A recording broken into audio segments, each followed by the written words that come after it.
Every single year when Apple launches a new iPhone, the same thing happens. People start complaining with things like just a new color this time, no innovation, same design, and then 2 weeks later, everybody holding that same iPhone in their hands. I actually tried to break the cycle. I was not at all impressed by this year's Apple's event. I was waiting for the phone for months just to find out that it's the same phone.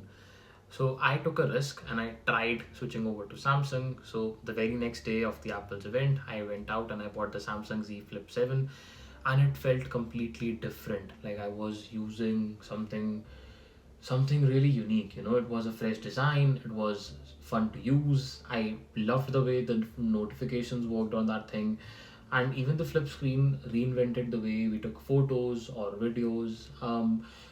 But as soon as the honeymoon period got over, I got bored of it, and here I am holding the new iPhone 17 Pro. Hypocritical, maybe, but then that's what got me thinking. Why do we keep coming back to Apple? Why do we know what's happening and then still do it anyways? This is what people had to say on Reddit after the launch event, and these same people are to be seen in long queues outside the Apple store on the day of sale. Interesting, right? Let's dive deep into it. I want to start with the most obvious reason, the ecosystem. Apple has made sure that once you buy an Apple product, you are hooked. Over the years, Apple has marketed so many products to us like the AirPods, the Apple Watch, you name it. And then these gadgets come with the pain of only connecting to the iOS. I mean, it can be connected to other systems as well, but the integration is the worst. Once you're in the system, you don't realize how seamless or convenient everything becomes. When I was with Samsung for a couple of weeks, that's when I realized how dependent I was on these things like the airdrop, the handoff, notes syncing between my Mac and my iPhone, and even the way the AirPods picks up the audio on its own between the two devices.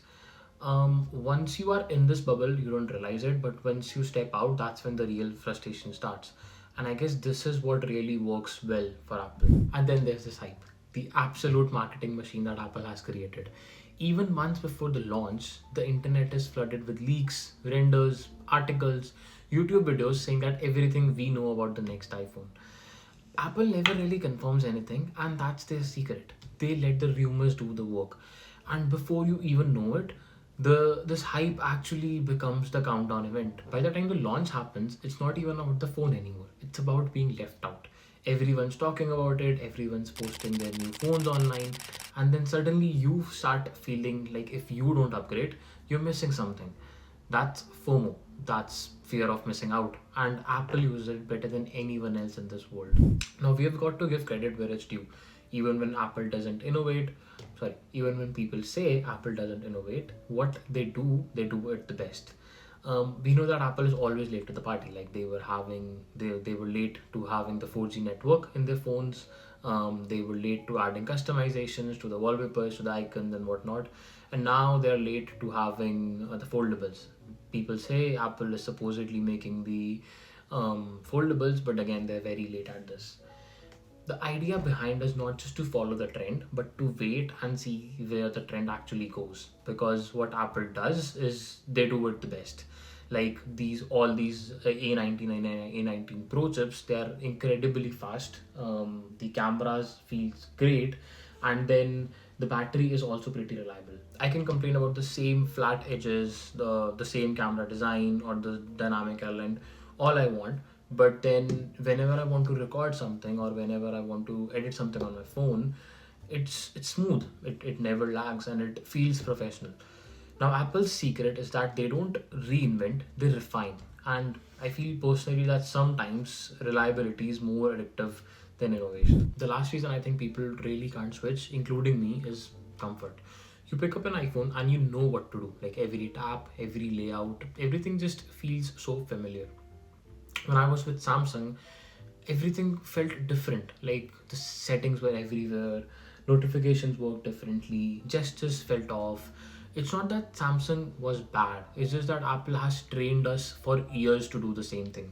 Like I personally switched to an iPhone in 2019. It's been 7 years and it's really hard to go back now. The more familiar something feels, the harder it is to change it. That's not loyalty. I feel that's more of a habit. and Apple has converted this habit into a business over these past years. So the real question is, how long will we keep buying the same iPhones? Honestly, I feel probably for a while, because Apple's game isn't about innovation. It's about having us locked in into their ecosystems, into their devices, into their gadgets, and whatnot. Maybe one day a company will come and make switching things worth it.